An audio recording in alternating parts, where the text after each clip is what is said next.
بسم اللہ الرحمن الرحیم۔ مکتبوں میں کہیں رعنائی افکار بھی ہے، خانقاہوں میں کہیں لذت اسرار بھی ہے، منزل رہ رواں دور بھی دشوار بھی ہے، کوئی اس قافلے میں قافلہ سالار بھی ہے، بڑھ کے خیبر سے ہے یہ مارکہ دین و وطن، اس زمانے میں کوئی حیدر کرار بھی ہے، علم کی حد سے پرے بندہ مومن کے لیے لذت شوق بھی ہے، نعمت دیدار بھی ہے، پیر میخانہ یہ کہتا ہے کہ ایوان فرنگ سست بنیاد بھی ہے، آئینہ دیوار بھی ہے۔ اقبال کہہ رہے ہیں مکتب مینز یونیورسٹیز، رعنائی افکار، نئے نئے خیالات،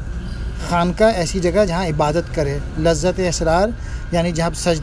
سجدے جب کرے تو انسان کو مزہ آئے اللہ کو یاد کرنے کا۔ تو سوال کر رہے ہیں کئی یونیورسٹی میں، آج کل کی یونیورسٹی جہاں مسلمان پڑھ رہے ہیں، کئی نئے نئے خیالات بھی تم لوگ ڈیولپ کر پا رہے ہو، اور جب اپنے عبادت کرتے ہو، سجدے کرتے ہو تو مزہ بھی آتا ہے۔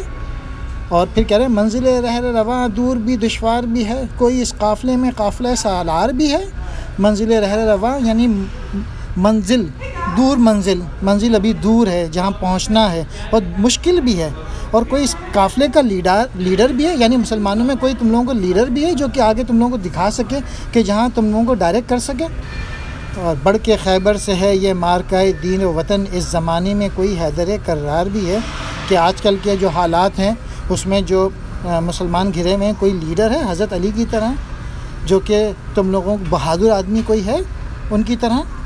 اور علم کی حد سے پرے بندہ مومن کے لیے، یعنی علم سے بھی آگے ایک جو مقام ہوتا ہے سچے مسلمان کے لیے،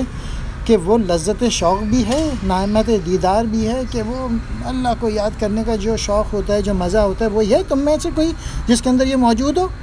پیر میخانہ یہ کہتا ہے کہ ایوان فرنگ سست بنیاد بھی ہے، آئینہ دیوار بھی ہے۔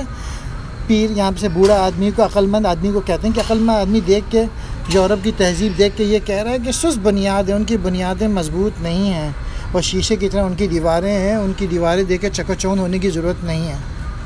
اور پریشان ہونے کی ضرورت نہیں ہے۔ شکریہ۔